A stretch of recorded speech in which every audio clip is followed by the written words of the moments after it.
যাব না। কেন? আজ আবার স্কুল না যাওয়ার কি হলো?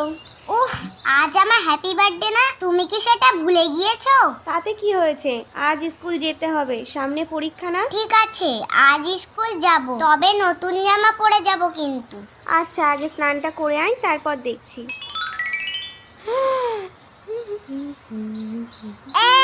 নতুন জামা পরে ঢং করছে। তোর কি তাতে? তুই এখান থেকে যা। না, যাব না। তুই যা বলবি তাই করতে হবে নাকি? হ্যাঁ, আজ আমি যা বলবো তাই তোকে করতে হবে। আজ আমার হ্যাপি বার্থডে না, আজ আমার কথাই সব হবে। তুমি কি রাজা নাকি? তোমার নাটক আমি জানি সব। করতে হবে না, স্কুল যেতে হবে না। নতুন ড্রেস পরে এদিক ওদিক যাবে, খুব মজা না? সব জানি আমি। হ্যাপি বার্থডে আর কাউর হয় না, তোরই দেখলাম শুধু। যত সব।